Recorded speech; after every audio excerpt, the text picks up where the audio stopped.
Where? Oh, hello. Hi, everyone. Lindsay here, and I am here with a special guest today, Katie Lain of Thrive Alcohol Recovery. She's a co founder.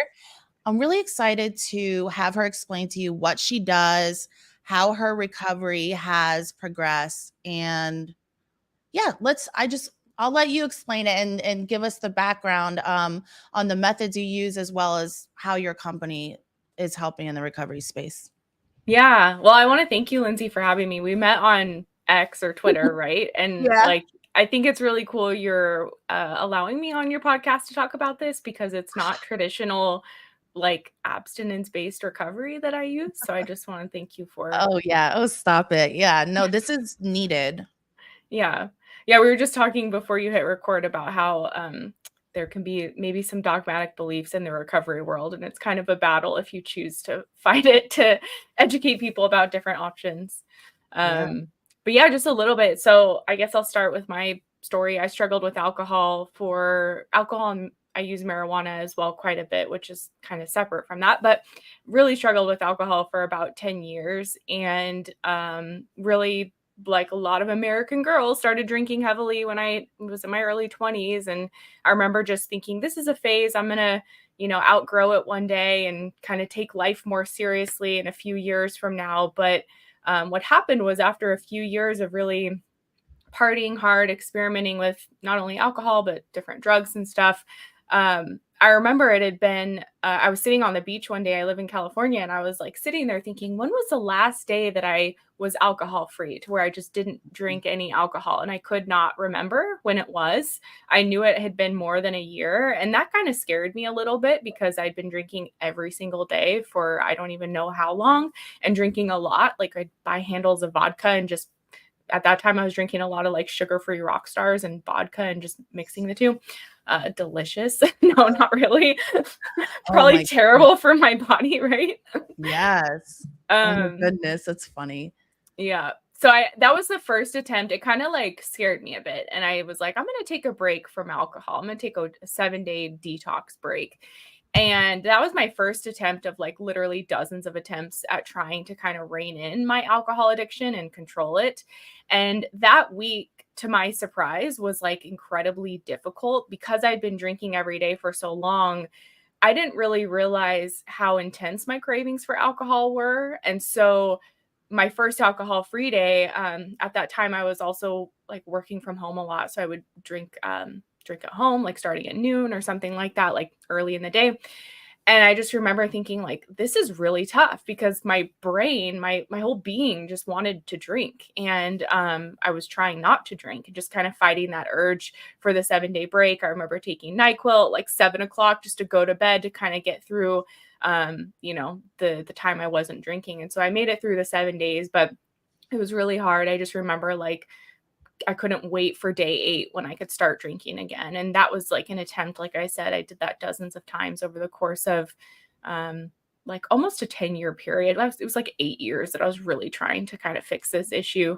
Mhm. And I kept returning to alcohol again, whether it was a 2-day break, a 2-week break, or I made it 6 months sober one time. But in the back of my mind, each attempt, I was like, I'm going to drink again one day. It's just a matter of like how long my willpower can kind of like hold out essentially. Mhm. So that left me in a place of really just feeling kind of hopeless with my drinking. I remember clearly one day sitting at my kitchen table after a heavy drinking night, super hungover, and I was just thinking, well, maybe this is just the hand of cards I've been dealt in this life, and I'm just an alcoholic, and I'll never get this issue under control. My Lots of people in my family were or have struggled or do struggle with alcohol. My dad being one of them. He's sober through AA now, but I was just like, maybe this is maybe this is like who I am. I'm an alcoholic. Big deal, you know. But that was right before I stumbled upon the treatment that actually freed me of my alcohol addiction, which we're going to talk about, called the Sinclair Method. And I always was like looking for an answer. I know people will want to know, did you do AA or go to rehab? And I never went to rehab. I did go to AA a couple of times, but I just was like, this is not for me for several different reasons. Mhm. My approach was more like personal development and trying to kind of build a life that crowded alcohol out of it. So I do like fasts and cleanse and spiritual retreats and personal Mhm. development retreats and kind of all these different things, really get into health and fitness, all these things I tried to kind of, make myself not want alcohol, but I really battled with like the urge to drink and the craving to drink each time I tried to quit. So stumbled on the treatment that I used called the Sinclair Method. And I found it through a random YouTube video one day when I was like, how to quit drinking, just trying to search Really? about alternative treatments. And yeah, I guess Wow. like I can stop there. That was kind of like what started me on the path to freedom from alcohol in Wow. 2017. No, don't stop there. I want to. Okay. But the Sinclair method, this has Yeah. been around for a long time, right? Over 30 years. Wow. And so you were saying earlier, well, we were talking about how it's not talked about enough. And I'd only heard of it, God, here and there, like maybe on YouTube a couple times. I think I learned it in one of my addiction classes. Like it's been very sporadic that I've heard about it. And Yeah. I always thought that was kind of weird, and wasn't sure. But you said there are a few reasons why you believe that. So I'm curious, Yeah. but I wanted you to explain exactly what it is first before we get into that, because a lot of people probably don't even know. Yeah. Yeah. A lot of people don't know. And I know this because I've been making videos and advocating for it since 2017 when like I started on it and I was like, oh my gosh, I'm like actually getting better. Why doesn't anybody know about this? Like, why didn't I hear about this 5, 6, 7 years ago? Why did I have to stumble on it on a random YouTube video? So yeah, a lot of people still don't know about it, even though it's been around for over 30 years and it's literally has decades of research behind it. So this treatment, it's named after a physician who discovered it, Dr. David Sinclair, and it uses the medication naltrexone, which a lot of people have heard of because maybe they're on Vivitrol, which is the shot form of naltrexone. It's like a 28-day, it lasts in your system for 28 days. Or a lot of people who go to rehab get given this medicine when they leave to help with craving, but they're Mhm. told to not drink on it. And naltrexone, I'm not a doctor, but naltrexone, if you look at the literature, it is proven to help with alcohol cravings. So some people stay abstinent and they take naltrexone daily and it helps with their alcohol cravings. For me personally, I used the Sinclair Method protocol, which the research into this treatment suggests that it's the most effective way to use the medicine, but like if someone has a goal to be abstinent, they can use the medication daily to help with cravings.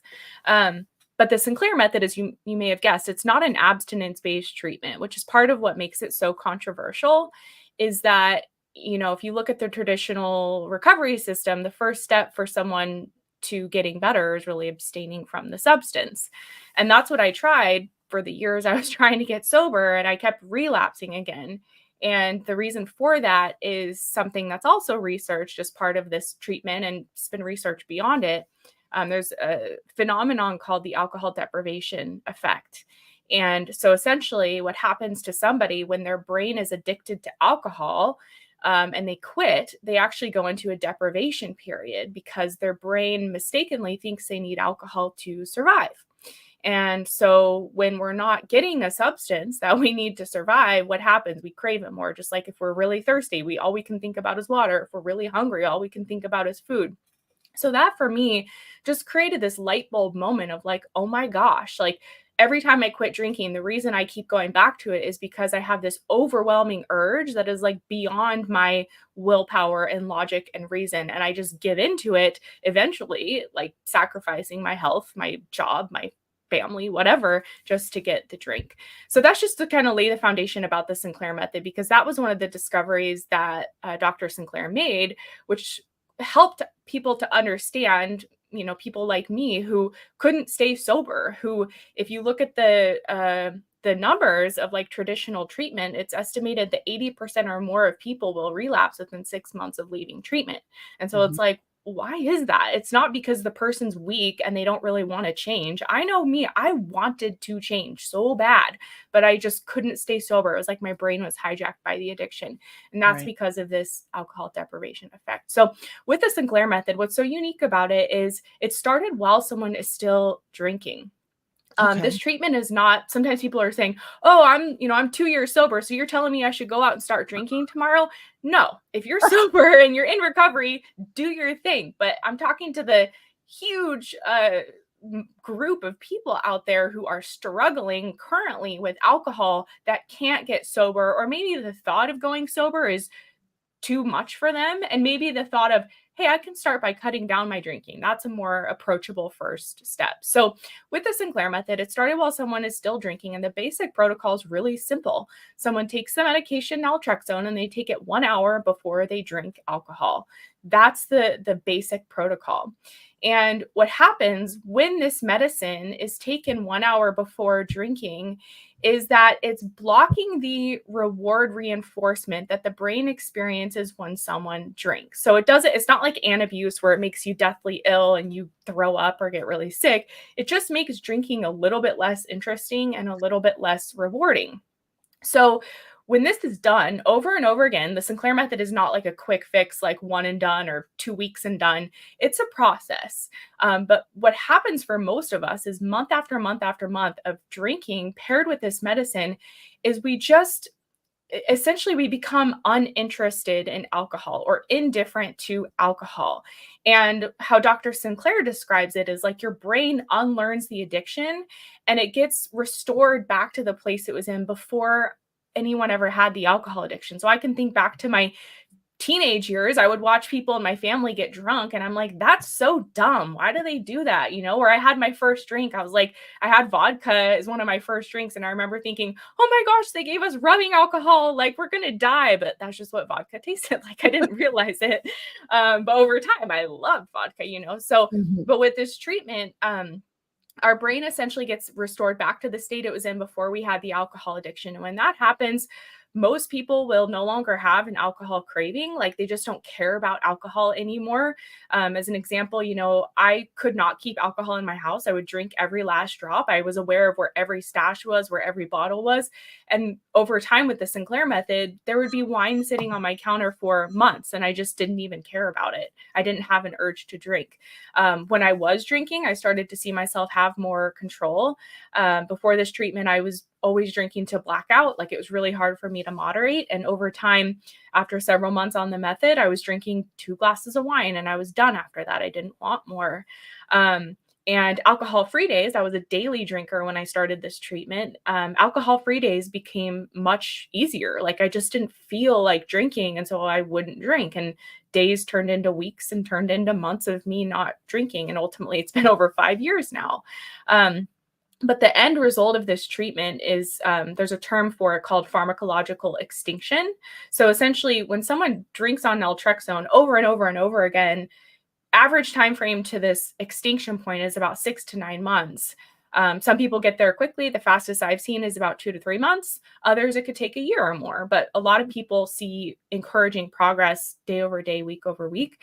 But this extinction point essentially means that the brain is restored back to the place it was before the addiction ever happened. It really gets reversed because if you think about it just logically, like the reason we get addicted to alcohol or any substance is because it floods the brain with all these feel-good hormones and pleasure.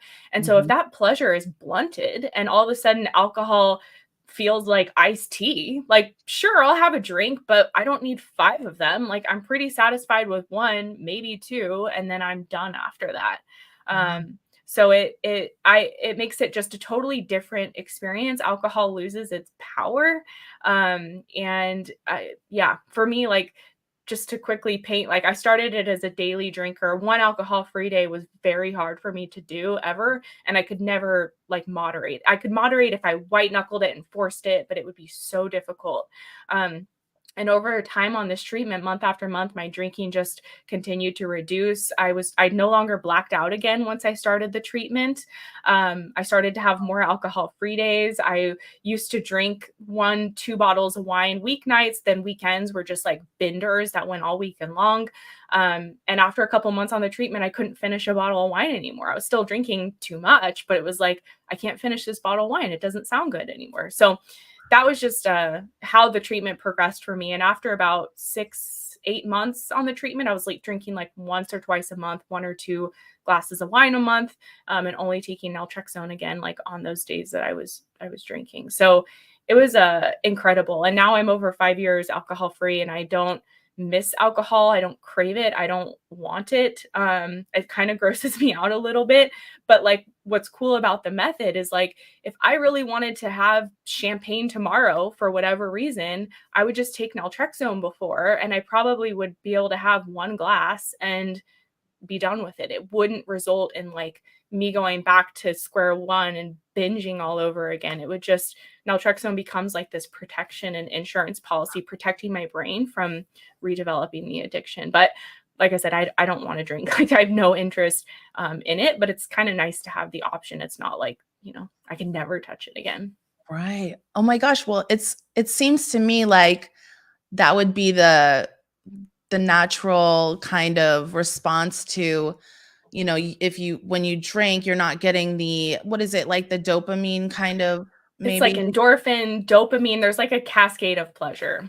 Okay. And so you're not getting that like you would have, right? And so it's like the reward system is not being, Yeah. hijacked like it was before, which is so interesting to me. And so when you don't have that, there's no reason, there's no reward Yeah. for it, right? So it's, of Yeah. course, yeah, it makes sense Yeah. that you wouldn't want to even drink because there's no reason for it, right? Yeah. And I would say, like, some people think, because comments I get on social, well, what's the point? Like, if you're not getting any reward. And the truth is, it's not like an overnight thing, And for, I would say, the like 6 to 8 months I was on the method, I really still enjoyed drinking on naltrexone. And in fact, I enjoyed it more because I had this control. I could say, oh, I'm going to go out and have drinks with friends. Wow. And I would literally have two, and I'd go home and go to bed. It wasn't like I'd be up till 3 in the morning drinking by myself, which is what I did before. But I enjoyed drinking a lot on this treatment because I became a normal drinker. It was like so cool to be that person.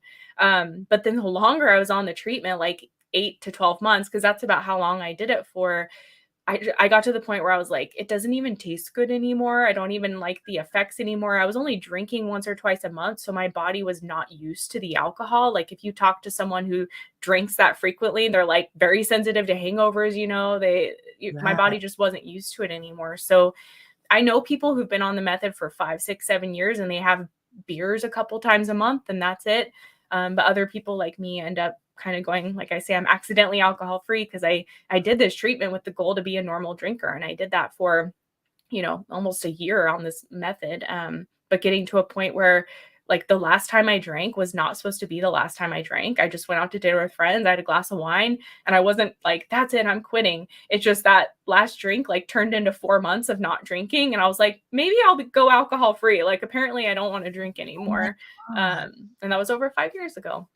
That's amazing though. Like I mean, why haven't I heard about this more? It's so crazy. I think maybe a lot of times people may get scared or something and think that if they even talk about it, it's like Yeah. dangerous or something. I don't know. Maybe that is the reason. I'm not really sure. Yeah. But Scooby Doo said, "Where and how do you get it?" Yeah, so naltrexone can technically be prescribed by any doctor. The challenges, and the challenge I had in 2017 when I learned about this, is a lot of your general practitioners are not aware of it, even though there's tons of research. That's one of the reasons it's not very well known, is that there's a major disconnect between the research world and the treatment world and boots on the Mm, ground world. So even though there's this evidence, you go to your average doctor, I always say it's like a 50-50 chance. They may say, I don't know anything about it, but sure, I'll prescribe it. Or they'll say, I don't know anything about it. You need to go to AA. Or I don't know anything about it. I'm refusing to prescribe it. So any doctor can prescribe it. The challenge is some will not. Or I've seen like doctors say, I'm going to give it to you, but only for 3 months, which like just doesn't make sense if you look at the research. hmm. So that's one thing. But thankfully, in the last 5 years, there's more telemedicine doctors that prescribe it. So you can meet with a doctor who actually specializes in the treatment, and you meet through video, and they'll send it to your local pharmacy or they'll mail it to you. There happens to be a naltrexone shortage right now, which I've never seen this happen before, but it's supposed to be resolved like this spring.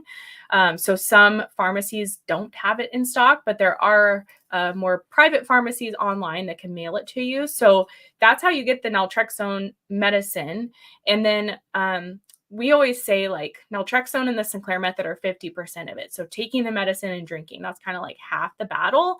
And the other half is working to change your life and mindset and habits and coping skills so that you don't rely on alcohol in that way, because this treatment's unique. You know, you can still drink, but you've got to change your relationship to alcohol, just like an overweight person who wants to lose weight has to change their relationship to food. You know, they might have ice cream, but they're going to have a scoop and they're not going to have the entire container while they're like watching Netflix or whatever. So that's where getting support, whether it's through a therapist, the evidence shows that with this treatment, if you're using the Sinclair method, you should really be working with a therapist that supports harm reduction. Because if you go to a therapist that wants you to stop drinking, it's actually doing, according to the research, it's doing more harm than good, because it's kind of conflicting how the science of this protocol works. So you'll want to go to a therapist that promotes harm reduction. They're kind of hard to find because a lot of people are still just abstinence only.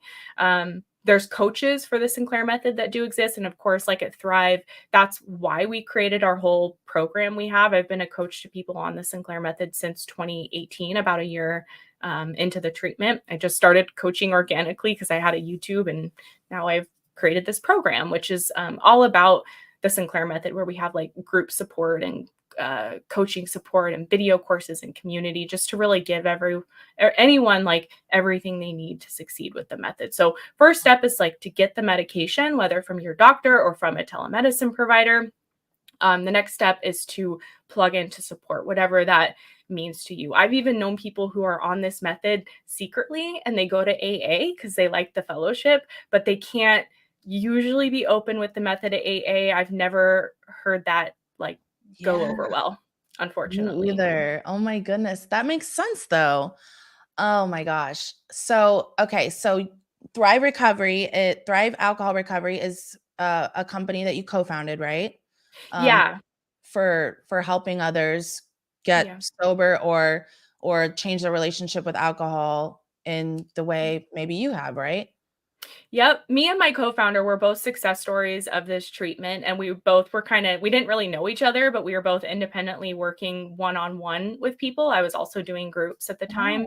Oh, Um, and as a coach, what I found was like, I would end a session and be like, I need to give them homework, or like, they need to think about this before we meet again, or they need to, meet up with a peer to get some support. And so I was working one-on-one with people, but I really felt like I was sending people all over the internet to try to like give them the resources they needed. So that's where our program came from, where it's like everything they need for the Sinclair method is in one private platform. And they have access to it. If someone joins, they have it for as long as they need as well. It's like a lifetime access that they can do on their own schedule from their computer or our app. that's amazing. Well, before I answer that, I was on naltrexone pills, so cheap too. They're Yeah, like they've so been cheap. generic for a long time, right? It's like Yeah.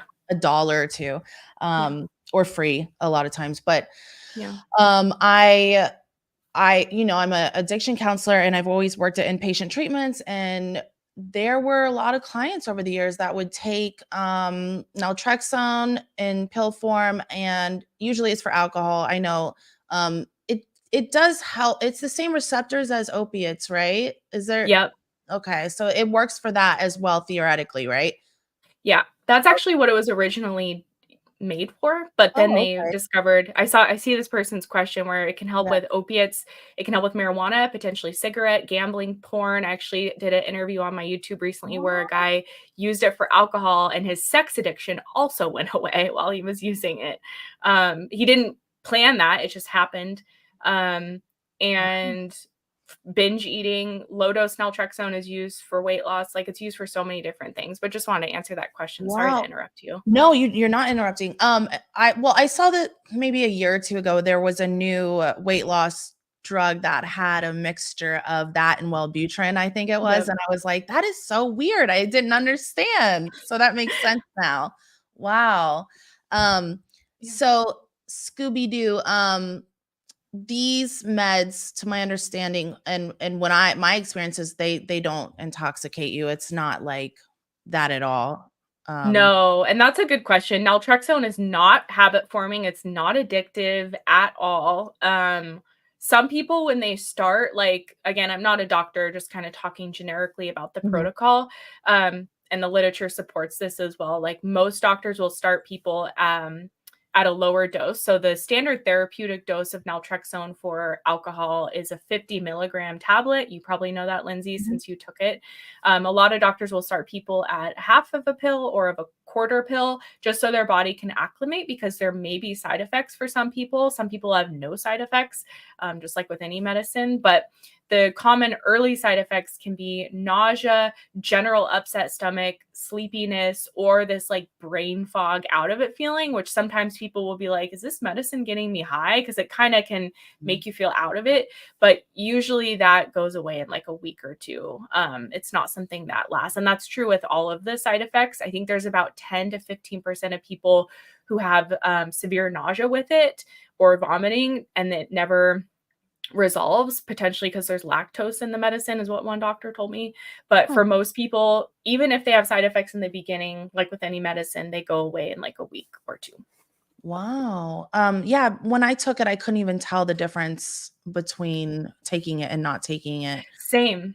Yeah, Yeah. it was interesting. So I took it to help with my cravings or, thoughts of using urges or whatnot. And I don't know if it worked. I don't know. I mean, I didn't have those. So, Was it for it didn't. alcohol you were taking it? Well, just yeah, alcohol, For anything. I okay. was just getting sober again, and I was trying to Yeah. put things in place that would, Help. make Yeah. my yeah, the greater percentage that I would stay sober. I was Yeah. gonna do it, and so How long were you taking it for?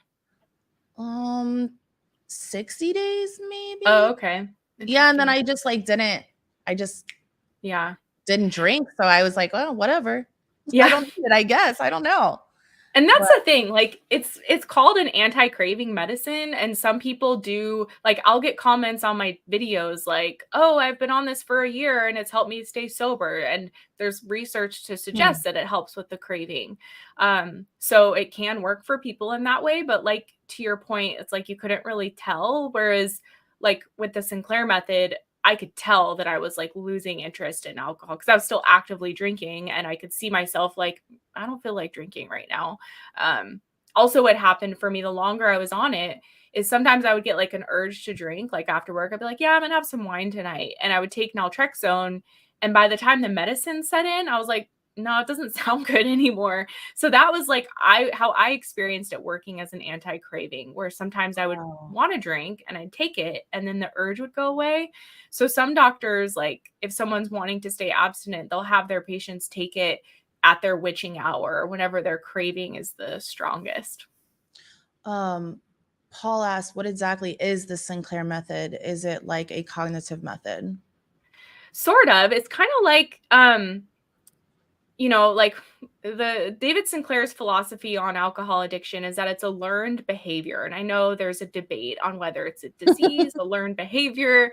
And I'm like, that's above my pay grade to say exactly what it is. But for me personally, it really resonated with me, the understanding that, yes, this is probably a genetic predisposition I have since it runs in my family, but my brain was also ripe to learn the disorder, because the first time I drank, I didn't love it. I didn't love the taste of it. I didn't love the hangover the next day. But over time, my brain learned to love alcohol. So just like we can learn an alcohol addiction, we can actually unlearn it through the Sinclair method. So by taking naltrexone and drinking on the medicine, you're not getting the same rewarding effects. And so over time, your brain stops equating alcohol as this like primary go-to reward that's just going to be like, everything to you. And that process takes time. I get comments a lot from people. They're like, I'm on it for 2 weeks and I'm still drinking. And like having the right expectation is super important, so you don't give up too soon. For me, it took me about 8 or 9 months to be completely craving free. I was seeing tons of progress throughout that time, but it was like little by little. Like when you lose weight, you lose a pound at a time and you're like, is this working? But over time you see like, oh wow, I'm drinking 20% less, 40% less. I'm having more alcohol-free days. So by repeatedly drinking on the naltrexone and not getting the same reward, it's like the brain just gradually lets go of alcohol. It's like people say that the alcohol quits you in a sense, instead of you trying to quit the alcohol. Most people, and if you look at the success rate of this treatment, it's clinically proven to have a 78% success rate for people who stick with it and take the medicine correctly. But yeah, it's essentially like the brain, the alcohol addiction becoming reversed in the brain. Like it's something that's hardwired. And by doing this treatment, it can be unlearned and reversed. And let me grab this book actually, because there's a book called The Cure for Alcoholism. It talks about all of the science into the treatment. It was written, I think like 20 years ago now, but it's great. It's actually a really easy read. It's enjoyable. It's got like stories. It talks about the science. It talks about how we learn addiction and how the treatment helps you unlearn it. And then in the back, it references all the studies as well. You can get this on Audible, but this is a great reference just to like understand the basics of how you learn the alcohol addiction in the brain and how the treatment can help you unlearn it as well. Yes, I'm gonna get that. I love learning about this stuff and the studies and everything, because I don't think that it's considered enough. The different studies and everything, and I want to learn everything I can about it. That is so fascinating, though. It's like, wow. So what else? Do you said like community's big when people are going through the Sinclair method. What else do you suggest, or have you seen people use in addition to the medication? Yeah. I think kind of like one thing I want to say to that is that this treatment, what I love about it is that it's like a very gentle protocol. And I've witnessed for most people who use it that their goals change over time. Just like me, for example, I was like, I'm not going to quit drinking. This drinking is going to make me a normal drinker. But the longer I was on the treatment, the less I wanted alcohol. And I ended up quitting alcohol, which was unimaginable to me, like even like 6 months into the treatment. I just couldn't imagine that.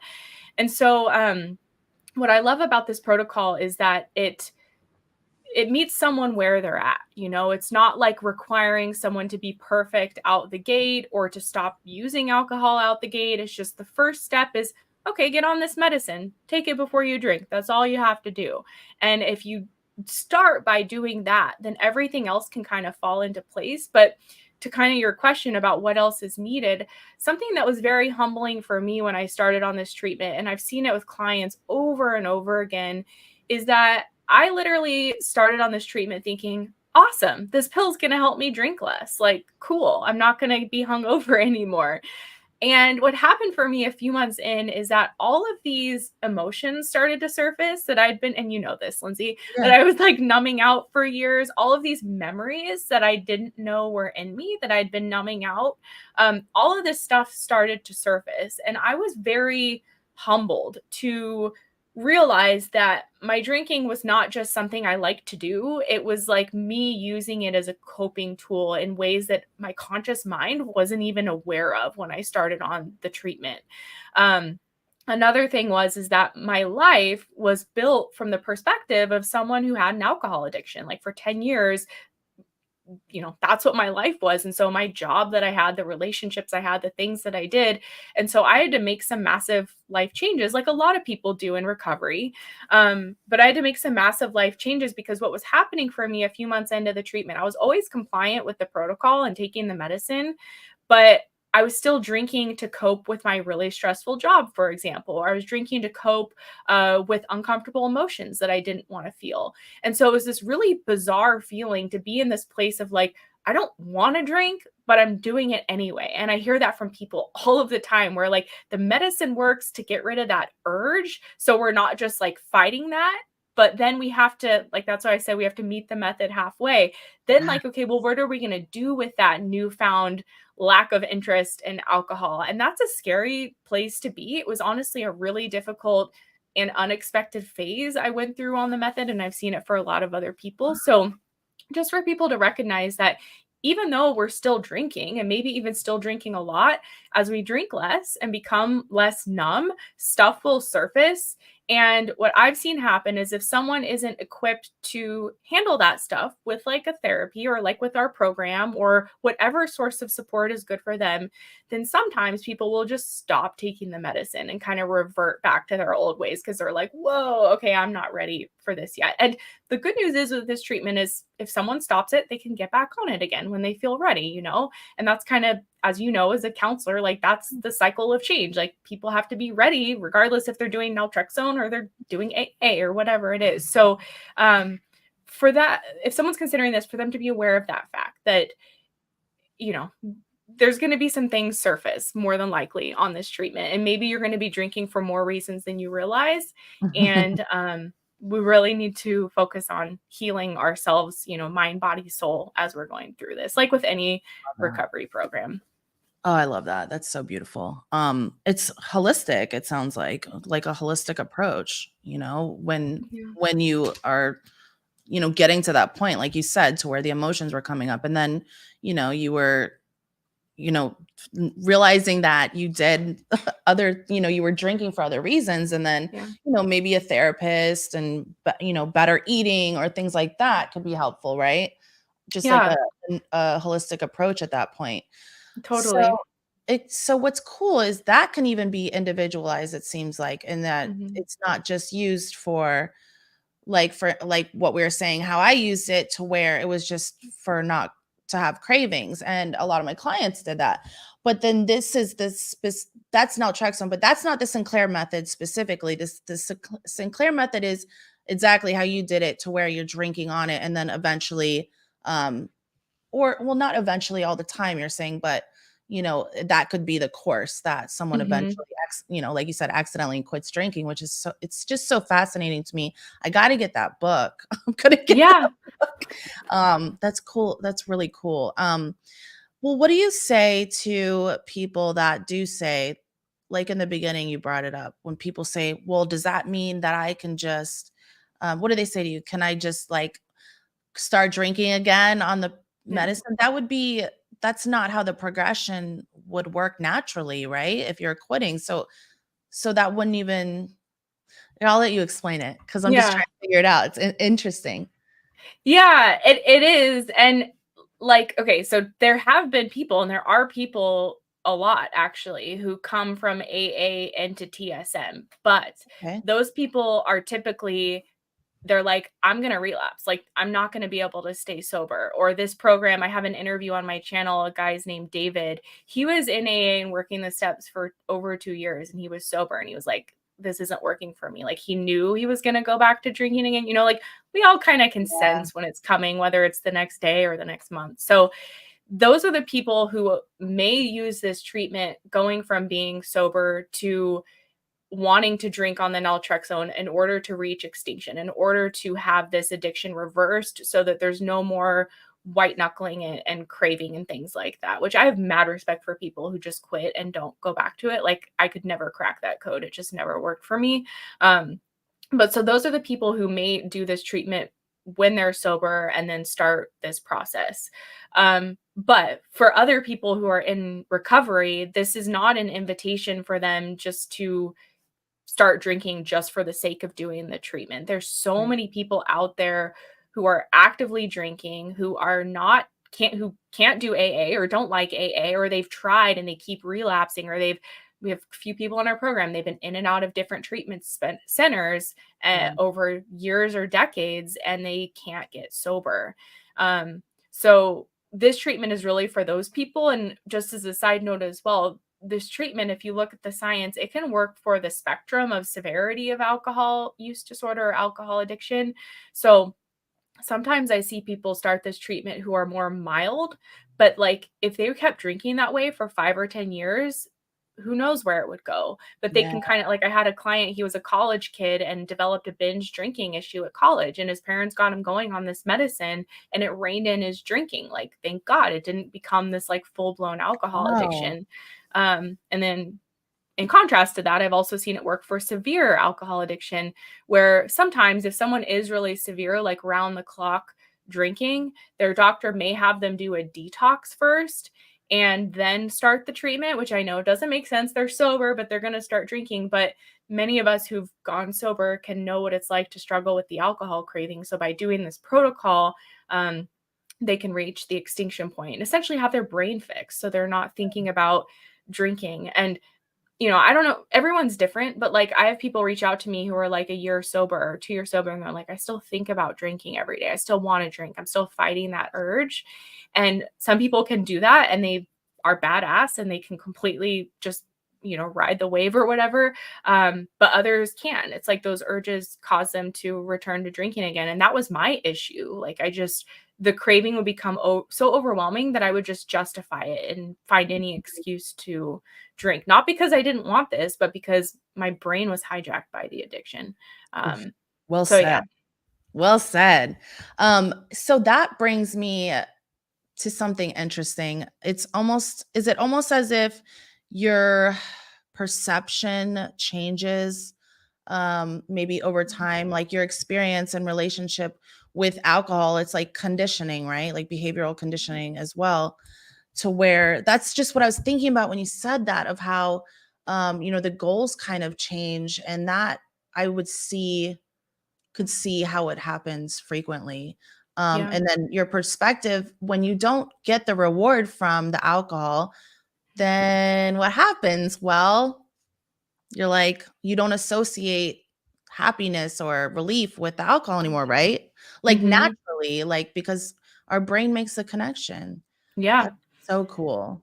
Yeah. And a lot of people, like I would say the majority of people who start this treatment are like me, where they're like, I'm not going to quit drinking. But like, I know in the back of my mind, and I'm not going to pressure, like they set their goals. And like, that is Right. empowering for them to not feel pressured to like do something a certain way. But so many people after 6 months or a year, they're like, I can't believe it. I don't want to drink anymore. I never thought I'd get here. And it's because, like you said, the conditioning, it's just your brain completely changes its perspective on alcohol. Like I tell people that I don't like raw oysters, and so I say alcohol is now like my least favorite food, like raw oysters. Like everyone could be eating the best raw oysters around me and I'm like, I'm good, I don't want any. They offer it to me, I'm like, no thanks. There's no like FOMO or temptation. I just don't care about it. And that was unheard of before. If I was trying to be abstinent and I was around alcohol, it was torture. Like Wow. I was, yeah. That's amazing. Paul said, oh, there's a couple questions there. Yeah. Click to Katie on naltrexone. Did you find that some days, even in the very beginning, that your frequency of daily drinking was lessened? Some days you just didn't drink when normally you would. Yeah. Sorry. I was reading Oh, that and you're then I good. got distracted by you being the Miley Cyrus of recovery, which like I see it. Yeah, she is. Oh, thanks. Okay. Okay, let me answer this question. On naltrexone, did you find that some days, even in the very beginning, that your frequency of daily drinking was lessened? Some days you just didn't drink? Yeah.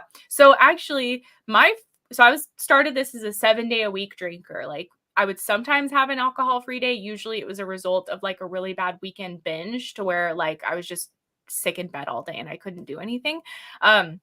But my first week on this treatment, my doctor, when she prescribed it, she specialized in the treatment. She actually told me, try to drink every day for the next 30 days. And her intention behind that was to help my brain lay that foundation of alcohol does not equal reward, like over and over again, drinking and not getting the same reward. And so when she told me that, I was like, easy, sweet. Yeah, like my doctor's telling me to drink every day. Wow. But in the first week, I think it was like 4 or 5 days into the naltrexone and drinking on it, I didn't have a strong urge to drink. Like I could have drank that day. But what I found is that the craving was just subsiding to where it wasn't this like race home at 5 o'clock and open my bottle of wine. It was like, I don't really feel like drinking today. And I remember that day, it was my first alcohol-free day on this treatment, and I didn't take naltrexone that day. I like went out for a walk and went grocery shopping and just kind of had a mellow evening. And that was really exciting for me. And honestly, my first glimpse into this treatment working, because alcohol free days were not like easy by any means before. And not to say that this day was like a cakewalk, because I think the first alcohol free days, even if you're not craving, it's still uncomfortable. It's like, what do I do now? Or what do I do with this free time? But that was like my first experience of my frequency of drinking. Like I had more alcohol free days. I started with like one alcohol free day a week, and then I worked up from there. But I mentioned earlier in the interview, like I no longer blacked out again when I started this treatment. So my drinking reduced significantly enough that I wasn't blacking out anymore. I was still drinking quite a bit, but not to the point of getting blackout drunk. So Wow. in the beginning, I saw these glimpses, but then there would be days where I would drink way too much, or, an alcohol free day wouldn't feel easy. And so it was an up and down process. But with most of us, we get these like experiences of like, oh my gosh, I'm having this control, or I'm not craving as much. And those just build and build and build the longer we're on the treatment. I love that. That's awesome. What else? When I stay off the booze, I feel like I need to go on it as a reward for not drinking. You know why that is, right? Like, because alcohol is very rewarding for our brain. So if you're feeling like awesome and healthy and cleansed and, like you're mastering life, alcohol will make you feel better because it's going to give you more reward. And so many of us, that was my thing too. I'd get like a few days off or a few weeks off, and I'd be like, sweet, I'm going to reward myself with alcohol because it's rewarding. It's literally giving Yes. you a higher reward than, yeah. So true. That's Yeah. exactly why. What else? This is really cool because it would allow me to not ostracize from friends and situations that prevent me from doing day one abstinence. Good Yeah. point. It's so true. Huh. Yeah, and it's cool too, like, a lot of people start this treatment without even telling anyone they're doing it. Not to say that that's, like, the best way to do it, but But people don't still, even really know, because you can still drink and you can still drink socially, but then oftentimes the friends will be like, "Oh, I notice you're drinking less," or, you just become a different type of drinker. But yeah, it is wow, cool. Yeah. that's cool. What else? Paul said, "Congratulations on your sobriety, and I find your way you're pretty fascinating. That's Oh, awesome." thank Oh, you. he also said it's kind of like MAT recovery. It Oh, is yeah. that, right? It's exactly that. Yeah, medication assisted treatment. It's a harm reduction treatment approach for alcohol addiction. Um, so yeah, the goal of this treatment is to help people reduce their drinking. And what I've found for most of us is the longer we're on naltrexone, the better it works. So sometimes people will Hmm. like be 3 or 4 months in and they're like, wow, if this is as good as it gets, I'm happy with that. But the longer they're on it, the more it works, and the more alcohol free days they have, the more control they have over drinking. And again, this isn't just, and I think any person can recognize, it's not just like take a pill and kick back and let it do all the work. Because I that was like kind of my perspective when I started on the medication. But what I found is that I was a daily drinker for 10 years. So alcohol touched every part of my life, on a good day, on a bad day, on a social function, on a Friday night home alone, everything. Like all my free time was spent drinking. And so even just the thought, like, I used to binge drink all weekend long.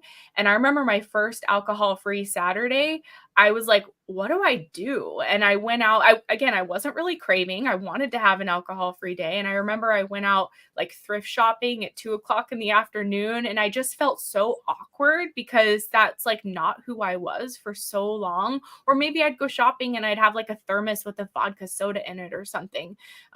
So it's like, it's uncomfortable still, even though you're not craving alcohol. There's things we have to navigate, and we have to like understand who we are. Like me, I didn't even know what I liked to do, because I would just drink and everything else revolved around that. And so I'm like, who am I? What do I like to do if alcohol's not, my go-to on a daily basis? So the medicine, I feel like it quieted the urge so that the desire for drinking was far less. And then that gave my brain and just soul, my whole being, like emotional space and mental capacity to like think about other things. Whereas before, it's like I would just be like white knuckling, okay, don't drink today, don't drink today. How can I distract myself? How can I get out of the house? And just like I felt like I was like fighting off the craving that never went away. Again, the alcohol deprivation effect, the longer I was sober, the more I became deprived of alcohol and the stronger that urge would get. So with this, it was like to not have an urge. It's like, okay, now I can go do something else and not just be fighting off the craving all day long. Amazing. Amazing. Does anybody else have any more questions before we wrap this up? I think someone else wrote something. A few days sober, I start feeling really good and want to party. I had that experience as well. You too. Mm-hmm, for sure. Lindsay, can I ask you, did you have, like, how have you stayed sober? Like, people I like don't you, I'm know. just like, but how? How? It Um, didn't. well, I relapsed a lot in the beginning. Yeah. So that could be something that contributed because I felt the all or nothing thing, and I think it's like counter effective.